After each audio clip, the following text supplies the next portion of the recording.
पहिला घास तोंडात घेण्यापूर्वी या 5 कसोट्यांची पडताळणी करा. याचा विस्तार करण्याची जबाबदारी तुमची. उत्तर जगडव्याळ आहे. जग व्यापून पुरेल. फक्त 2 प्रसंग थोडक्यात सांगतो.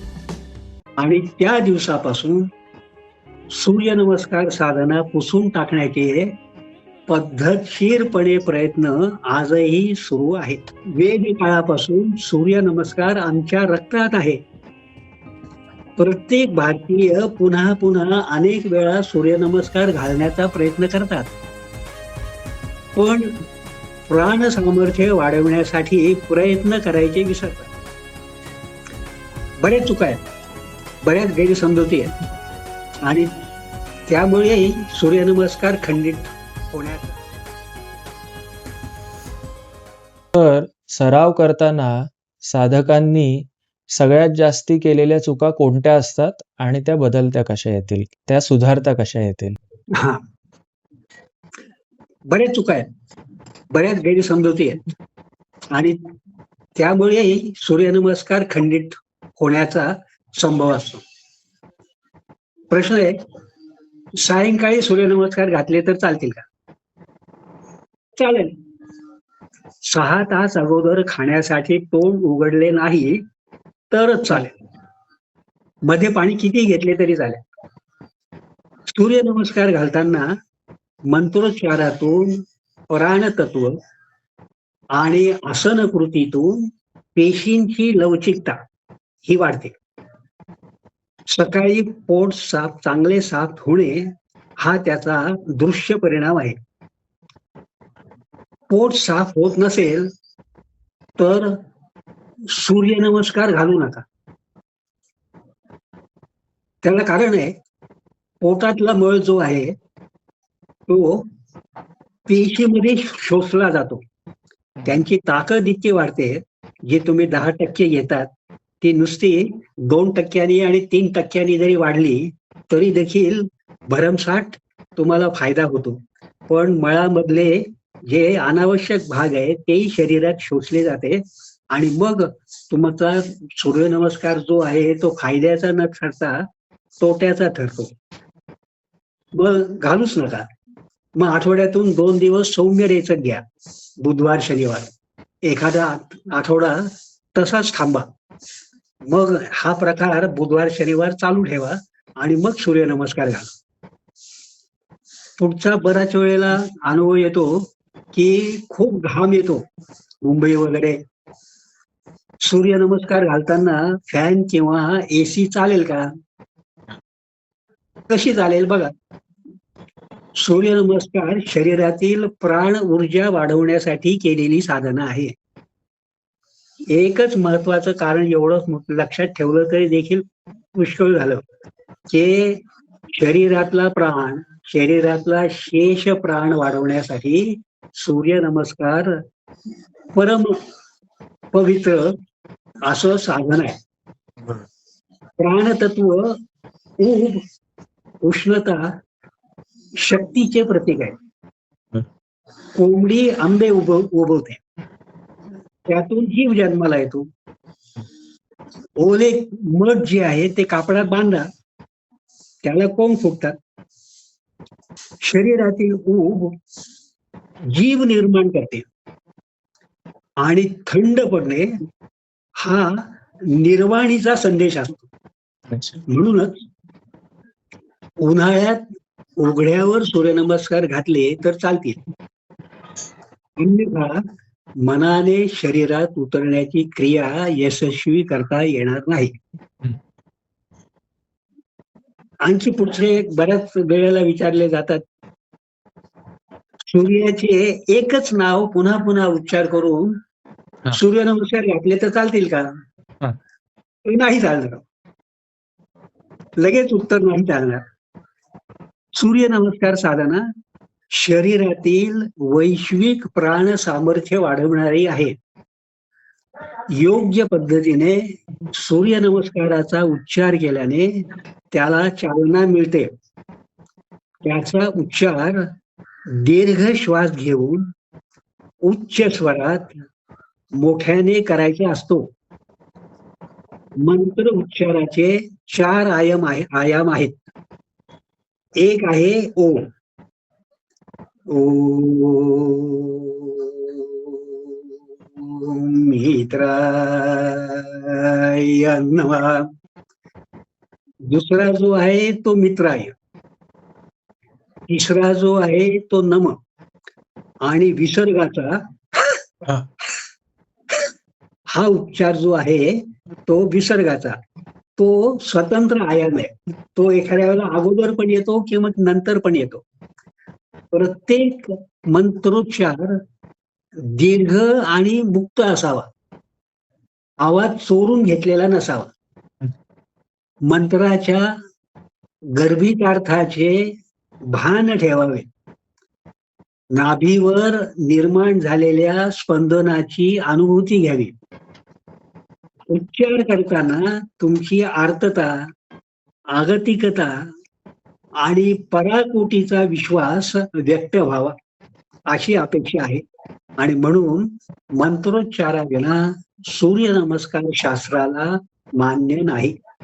श्रीराम. श्रीराम. सर, आहार आणि जीवनशैलीतील कोणते बदल सूर्यनमस्काराला पूरक ठरतात? फार विस्तार करावा लागेल. माझे विचार एकदम मोजक्या शब्दात सांगतो.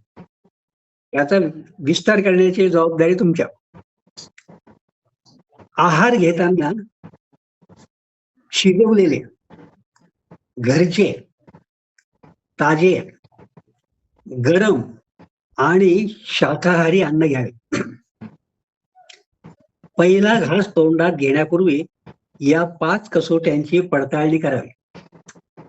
5ही कसोट्या पूर्ण होत असतील तरच भोजन घ्यावे. कारण आदिदेव भगवान सूर्यनारायणाचा CCTV कॅमेरा कायम सुरू असतो. त्याच वेळी ब्रह्मांड नायकाचेही कार्य सुरू होते. श्रीखंडात निर्माण केलेला मानव ही त्याची सर्वोत्तम निर्मिती आहे. माणसाने माणसाला माणसासारखीच माणुसकी दाखवली की तो देव माणूस होतो किंवा भूदेव होतो. इतरांना मात्र त्याच्या वागणुकीप्रमाणे परस्पर चलन मिळते. त्याच्या आयुष्यातून तेवढेच श्वासरूपी चलन वजा केले जाते. या गोष्टी लक्षात घेऊन आहार आणि जीवनशैली काय आहे, कशी असावी याचा विचार मंथन तुमच्यावरती सोड. श्रीराम समर्थ. श्रीराम समर्थ. खूप छान सांगितलं. आणि सर, आधुनिक आरोग्य पद्धतीत आणि ह्या नवीनच्या संस्कृतीत तुम्हाला सूर्यनमस्काराची भूमिका कशी दिसते?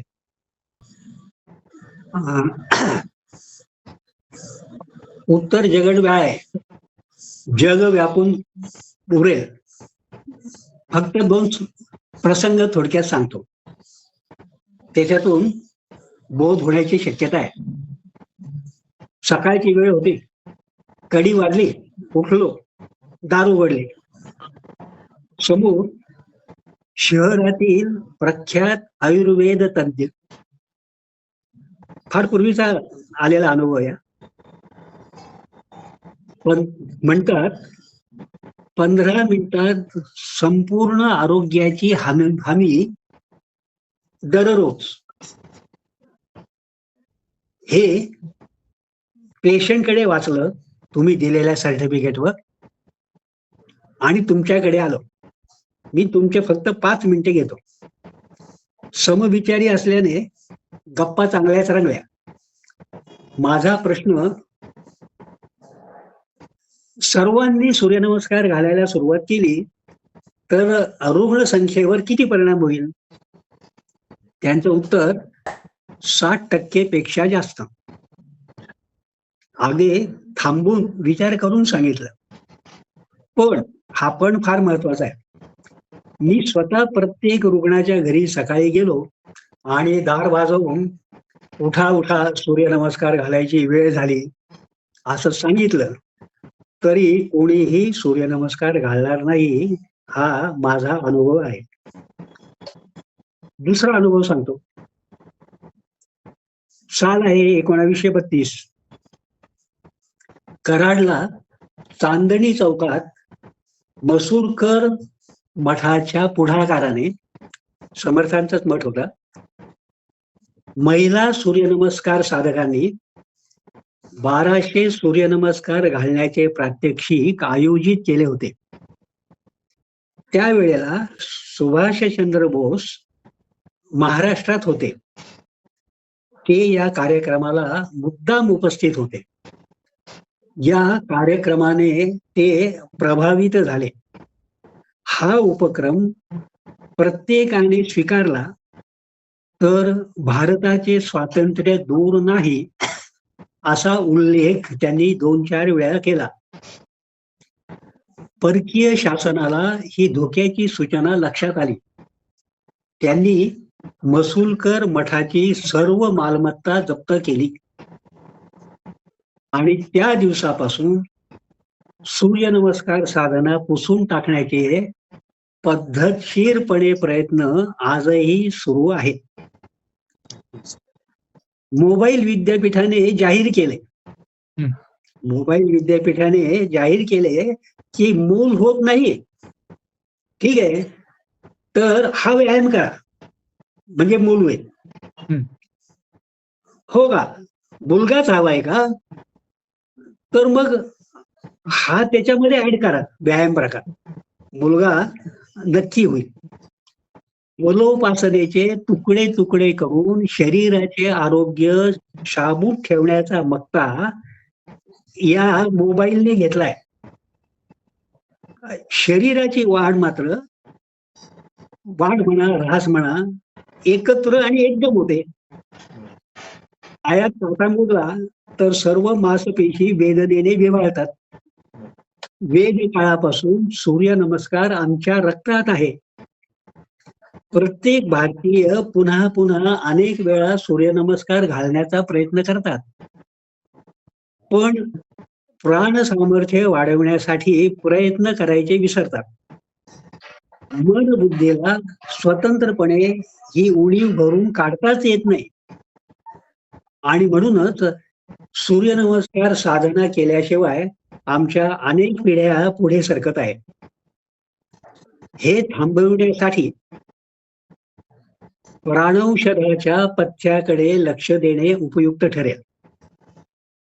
प्रत्येक घरातील स्वयंपाकघर अधिक समृद्ध आणि सक्रिय व्हावे, त्याचे रूपांतर हॉटेल आणि खानावळ यामध्ये व्हावे, किंवा अन्न व नागरी पुरवठा आणि ग्राहक संरक्षण मंत्रालयाने प्रत्येक हॉटेल, खानावळ आणि सर्व प्रकारचे खाद्यपदार्थ तयार करणारे आणि विक्री करणारे यांच्यावर देखरेख करण्यासाठी महिला अधिकारी यांची नियुक्ती करावी. या सूचनेतील गांभीर्य लक्षात येण्यासाठी शहरातील दवाखाने यांची संख्या आणि हॉटेल, खाद्यपदार्थ तयार करणारे आणि विकणारे विक्रेते यांची संख्या याचा तुलनात्मक अभ्यास उपयुक्त ठरेल. कोणीतरी ती जबाबदारी घ्यावी. श्रीराम. नक्कीच आपण आपल्या 2 to 2 गप्पा या पॉडकास्ट चॅनलच्या सगळ्या श्रोत्यांना हे आव्हान करूया आणि नक्कीच ते करतील. आणि आज तुम्ही म्हटलं तसं सर, आज महिला दिन आहे 8 मार्च. सर, तरुण पिढीला तुम्ही सूर्यनमस्काराबद्दल कोणता संदेश द्याल? आतापर्यंत जे सांगितलं ते तरुण लोक मनाला भावलं तर नक्कीच करणार आहेत. सूर्यनमस्कार या विषयाचा जागतिक जागर करण्यासाठी आतापर्यंत फक्त 3 घटना घडल्या विचार करण्यासारख्या, प्रबोधन करण्यासारख्या. डिसेंबर 2009 मध्ये युवराज माने कोल्हापूर यांनी 1200 सूर्यनमस्कार घालून जागतिक विक्रम प्रस्थापित केला. तोपर्यंत आम्ही मात्र समर्थ रामदास स्वामी दररोज 1200 सूर्यनमस्कार घालत होते आणि घालत नव्हते हे यामध्ये हेलकावे घेत होतो. दुसरा संशोधन जे आहे ते डिफेन्स इन्स्टिट्यूट टिमरपूर दिल्ली आणि तिसरा Jawaharlal institute of post graduate medical Pondicherry यांनी सूर्य नमस्कार या विषयावर संशोधन केले आहे. आद्य सनातन वैदिक हिंदू धर्माने वैश्विक कुटुंबातील प्रत्येक सदस्याचे आरोग्य अबाधित राखण्यासाठी सूर्यनमस्कार साधनेची देणगी संपूर्ण जगाला दिलेली आहे. भारतीयांनी बालपणातच या साधनेचा अभ्यास सुरू करावा. विश्वगुरु भारत साकार करण्यासाठी आपलाही हातभार महत्वाचा आहे. समर्थ रामदास स्वामी संस्थान सज्जनगड यांच्या आशीर्वादाने भारतातील सर्व समर्थ मठाधिपती यांच्या सहाय्याने तसेच राष्ट्रीय सेवा संघ यांचे निस्वार्थ अथक प्रयत्नामुळे सूर्य नमस्कार आजपर्यंत टिकून आहेत.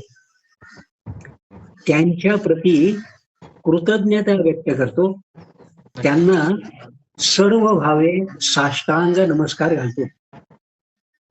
अनुकरणातून सूर्य नमस्कार शिकण्याची संधी आपल्या मुलांना नातवंडांना देता आलेली नाही असे बरेच बहुसंख्य 97% ज्येष्ठ नागरिक आहेत. त्यांनी आपली जबाबदारी म्हणून किंवा जबाबदारी ओळखून सूर्यनमस्कार साधना किंवा एखादी सूर्योपासना करावी आणि सूर्यनमस्कार साधनेचा प्रचार प्रसार करण्याचे कार्य जमेल तसे दररोज अवश्य करावे ही त्यांना संपूर्ण राष्ट्राकडून आग्रहाची विनंती.